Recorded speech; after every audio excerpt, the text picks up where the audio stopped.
You don't have to remember every single word for Scripture to shape you. You just need enough for it to stay with you and to speak into the moments when you need it the most.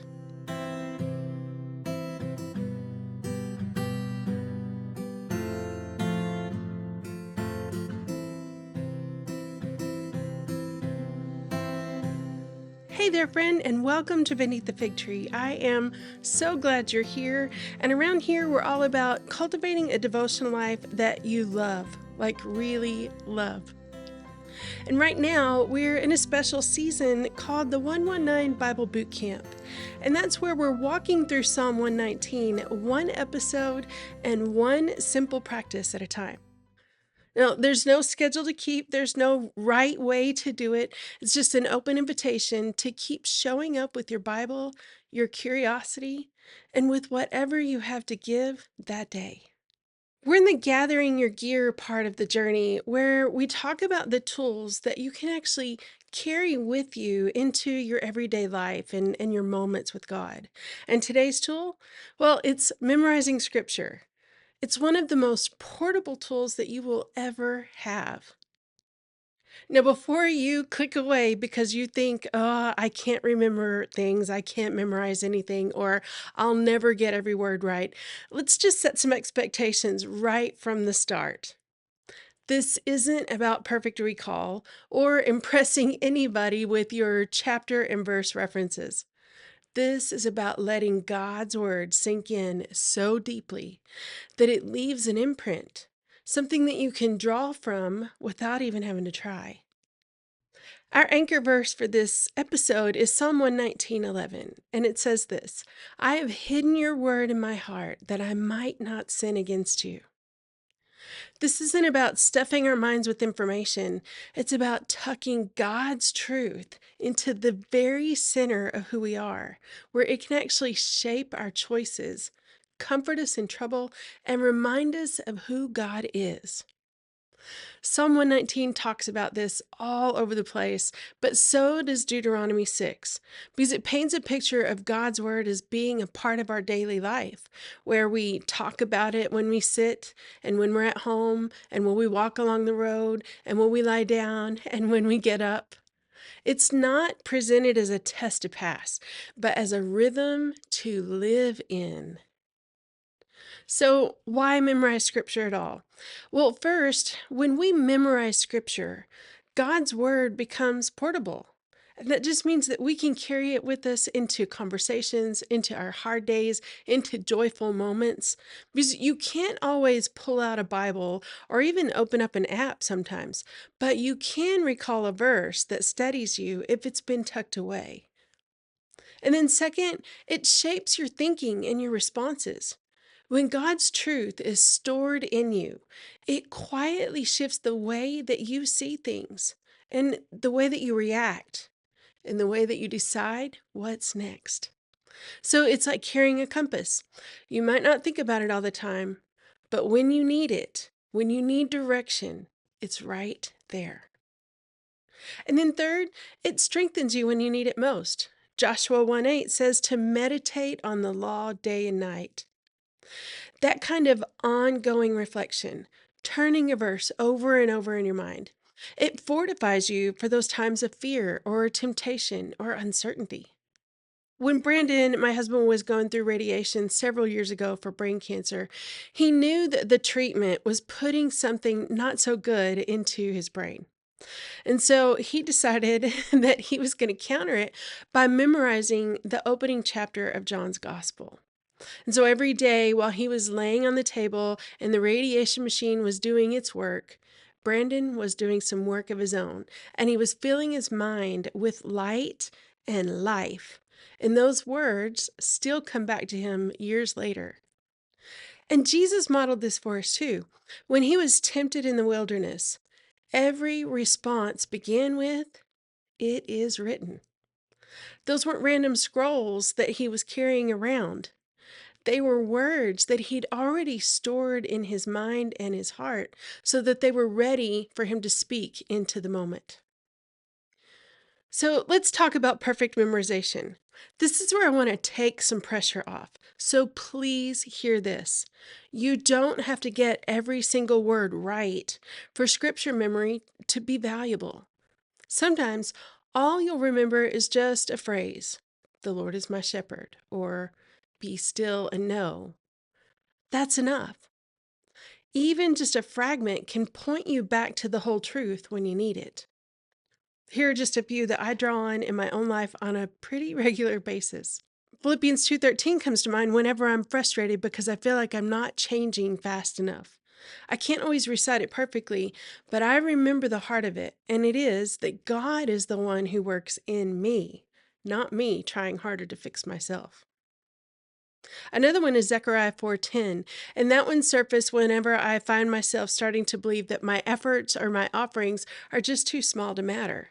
Now, I can't quote it flawlessly, but I remember that God delights in the small beginnings, and its scripture tells me not to despise those small beginnings.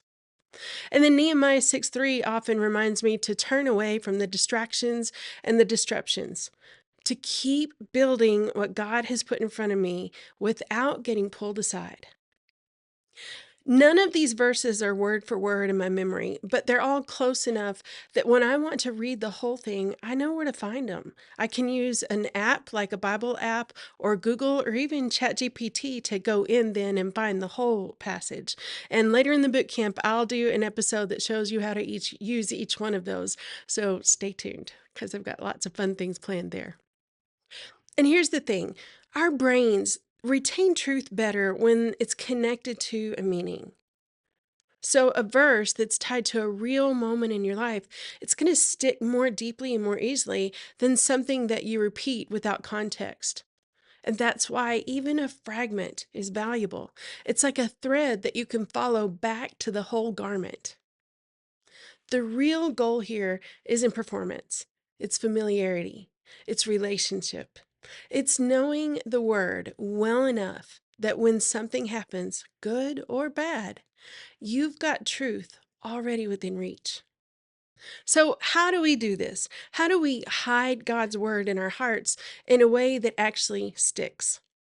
Well, there are lots of tried and true methods that many of us learned when we were growing up. Things like repeating the verse aloud until it becomes familiar, writing it out by hand over and over and over, putting it on a note card and keeping it in your pocket or on your fridge or somewhere handy, writing it on sticky notes so that you can place them in different places that you'll see throughout the day, or saying it aloud with a friend or a family member until you both can remember it.